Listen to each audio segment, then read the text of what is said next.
Hi everyone, it's Katrina. From bear skulls with holes to a hidden portrait of a hated woman, here are 10 bizarre archaeological artifacts recently discovered.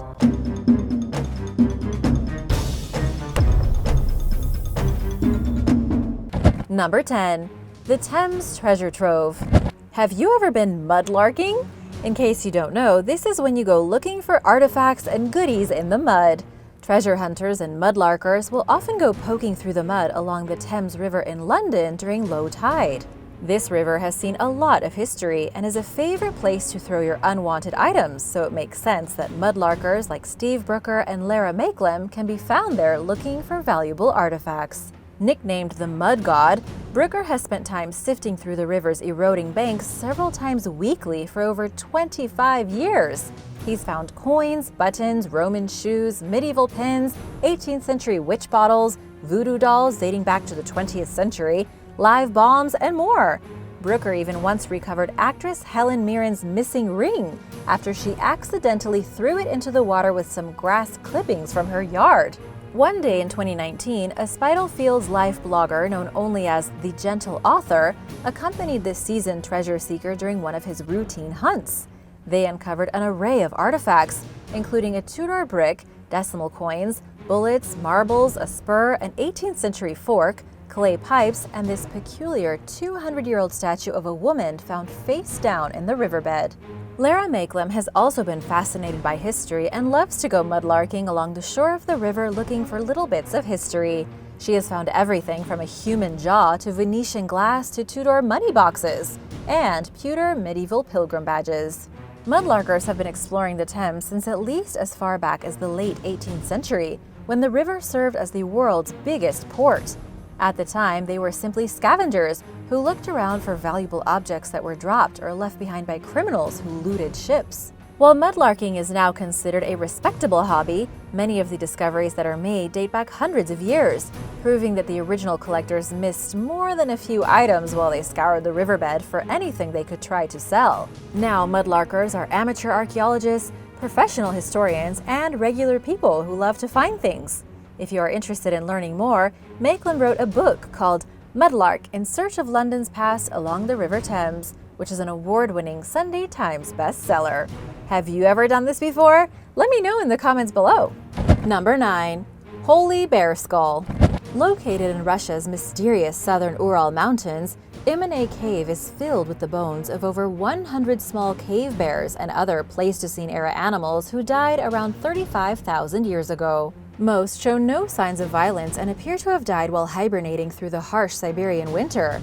But a team of scientists noticed a small, narrow hole through the back of one skull that looks like it may have been inflicted by a spear or some other weapon.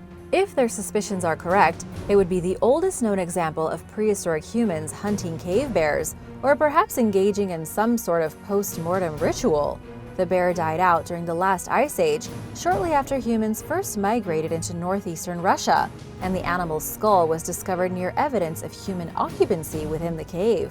While it's well known among experts that ancient people hunted mammoths and other huge mammals, this would be the first indication that they hunted small cave bears. Study co-author Dmitry Gimranov conceded that the hole could be natural or artificial, but he said it's likely that humans either killed the bear or mutilated the skull as part of a ritual. The rest of the skeleton lacks any signs of people removing meat from the bones, so it doesn't look like they ate them. There is much evidence that sacred practices were common in the region at the time. Either way, a recently published study detailing the discovery leans strongly toward the belief that one way or another, ancient humans were piercing the cranium of prehistoric bears. Number 8. Mysterious extinct humans. Researchers at the Nasher Ramla archaeological site in central Israel recently discovered an array of ancient artifacts, including stone tools, horse, deer, and wild ox bones, and the remains of what they believe might be a previously unknown species of extinct humans. Dating back between 140,000 and 120,000 years, the remains contain a distinct mixture of Neanderthal and early human characteristics that differ from the features of Homo sapiens who lived in the area at the time. The discovery adds to a growing collection of evidence that Neanderthals did not originate in Europe as scientists long suspected, but that they evolved from a mysterious group of ancient hominids from somewhere else. Dubbed the Nesher Ramla Homo, the group may represent this obscure population. As Dr. Yossi Zeidner from the Hebrew University of Jerusalem pointed out, experts are quickly learning that the history of human migration is much more complicated than we originally assumed. In piecing together the confusing hominid family tree, it's becoming increasingly apparent that our ancestors and their relatives did not leave Africa in a single cut-and-dry episode of migration. Researchers are now revisiting past discoveries of ancient human bones found at other sites in Israel to determine whether they too might be part of this suspected lost lineage. Number 7. Laptop Lady Statue. In early 2016, an anonymous YouTuber who goes by the name Still Speaking Out released a video alleging that an ancient Greek funerary statue dating back to around 100 BC depicts a woman holding a laptop with USB ports on the side. Everyone freaked out. Conspiracy theorists and armchair experts typed furiously, claiming that it was proof that people in ancient times must have had technology.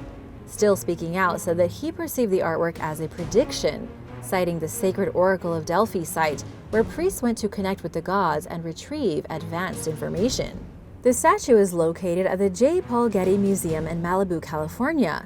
Jeffrey Spire, a curator who works at the museum, admitted that the object in the statue does resemble a laptop. Speaking to Live Science, he offered the far more reasonable explanation that it's a jewelry box, a hinged mirror, or a box containing incense. University of Oregon art history professor Jeff Hurwitz said that the so-called USB ports are actually drill holes for attaching a bronze or marble object. There was something probably attached, but it was not a USB. Officially titled Grave Naiskos of an Enthroned Woman with an Attendant, the statue shows a wealthy woman sitting on an armchair and touching the lid of a shallow box in the hands of a servant girl, according to the J. Paul Getty Museum's website. Known as a naisko, it's one of many funerary reliefs that were crafted between the 6th century BC and the 1st century BC, and were used for marking graves. If you ask the experts, this is just another case of someone creating a mystery where one doesn't exist, but at least it brings attention to artifacts. Number 6. Extinct goose. Earlier this year, researchers announced that a trio of geese depicted in the artwork of the 4,600-year-old tomb of ancient Egyptian ruler Nefermat I and his wife Itet represent an extinct species, offering a rare glimpse at an animal that unfortunately no longer exists. The painting, a famous piece of artwork known as Maidum Geese and nicknamed the Mona Lisa of Egypt, is also unique because it features a real creature, unlike many ancient Egyptian depictions of mythical deities and animals. Currently housed at Cairo's Museum of Egyptian Antiquities, the fresco was discovered in 1871 at a site in Lower Egypt called Maidum, hence the name. Experts were puzzled about the birds for quite some time, until evolutionary biologist Dr. Anthony Romilio recently examined the animals and spotted what he believes is a speckled goose that is no longer seen in the modern world. Romilio said that it's possible that artistic license could explain the differences between the geese in the fresco and modern geese, but because the other birds depicted in the artwork are extremely realistic, the images are probably accurate representations of a species we are not familiar with today. The birds were previously thought to be a red-breasted goose species, which are found in Europe, not northern Africa, where no such remains have ever been found, and do not exactly match the geese in the painting. This is the only known documentation of the suspected extinct species, which in Romilio's words, appears now to be globally extinct. Unfortunately, it's unlikely that researchers will ever know what caused the animal to fade from existence. Number 5. Roman ruins under theater. During the 2nd century, a fire tore through a Roman building in what is now Verona in northern Italy, causing the roof to collapse and leaving charred furniture in its wake. The destroyed structure was forgotten about until recently, when archaeologists discovered it beneath an abandoned cinema that has sat vacant for the better part of 2 decades. To everyone's delight, the building's interior, including its magnificent frescoed walls, are remarkably intact, earning it the nickname Miniature Pompeii. It's unusual to uncover a site that is in nearly as good condition as it was thousands of years ago, but that appears to be the case here. Researchers believe that the building was too big to function as a private residence, leaving them puzzled about what it was used for. It's located just blocks away from the Verona Arena, a Roman amphitheater that was built during the 1st century and is still in use today. Founded in the 2nd century BC, Verona became a Roman colony during the 1st century AD and is a UNESCO World Heritage Site. It is known as one of the most romantic cities in the world, home to Romeo and Juliet, and you can still visit the famous balcony today. The discovery of the building comes on the heels of the discovery of a shockingly well-preserved mosaic just north of Verona last year. Number 4. Oversized early hieroglyphics.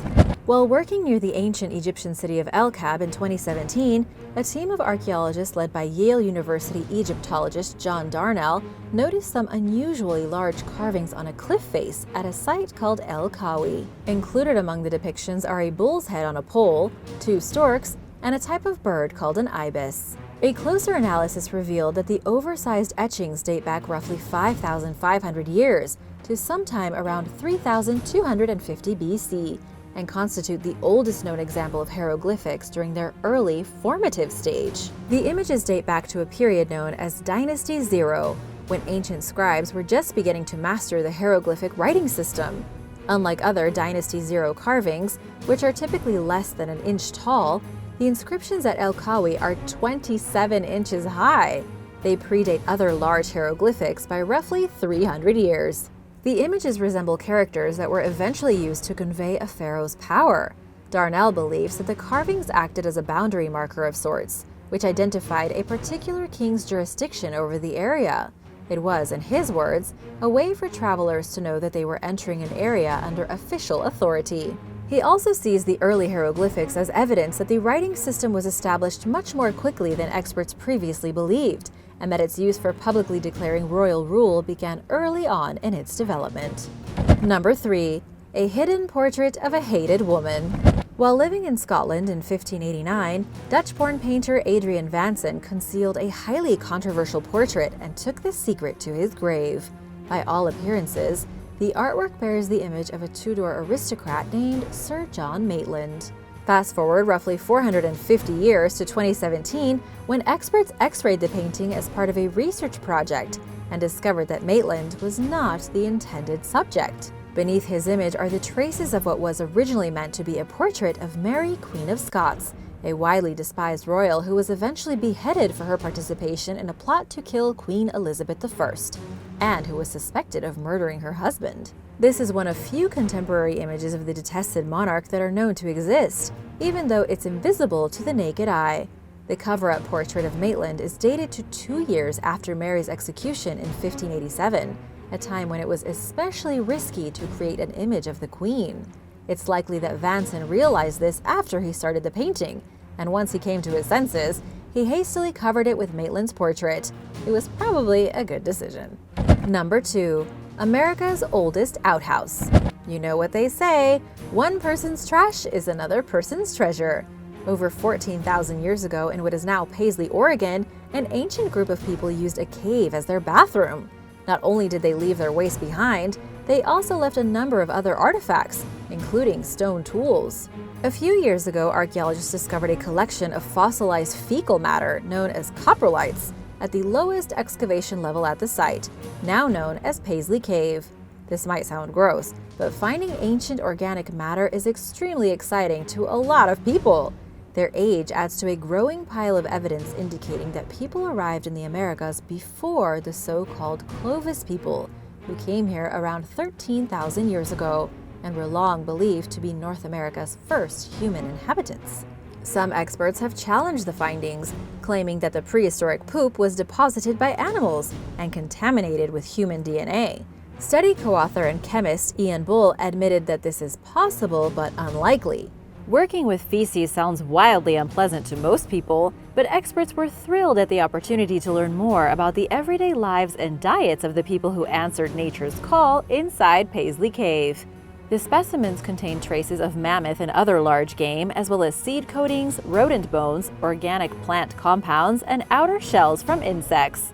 Unlike coprolites found at sites where waste was deliberately managed, the feces from the cave reflects a nomadic population and could prove useful to better understanding the movement and day-to-day habits of ancient people throughout the continent. Number 1. Human bone instruments. Humans have memorialized the dead for thousands of years, and we've come up with infinite ways of doing it along the way. During the Bronze Age in what is now Britain, people were buried with bone fragments from other deceased family members, and they even kept the bones of lost loved ones on display in their homes, according to University of Bristol archaeologist Joanna Bruick. There are numerous theories about why people engaged in these practices. Researcher Tom Booth proposed that the bones were seen as relics and were associated with religious or mythical figures from hundreds or thousands of years ago. On the other hand, a study published last year found that people crafted keepsakes out of their dead relatives' bones within decades of a person passing, rather than centuries. Bones were made into amulets, ornaments, and other decorative objects that most modern humans wouldn't dream of showcasing in their home. In one grave, archaeologists found a whistle carved from a thigh bone. Speaking with The Guardian, Thomas Booth, who radiocarbon dated the remains used in the study, said that these practices, which are macabre by modern standards, reflect a more blurred line between the living and the dead than we have in today's society. What do you think? Let me know in the comments below. Thanks for watching! Which discovery did you like the most? Let me know in the comments below, and remember to hit that subscribe button if you haven't already. See you soon!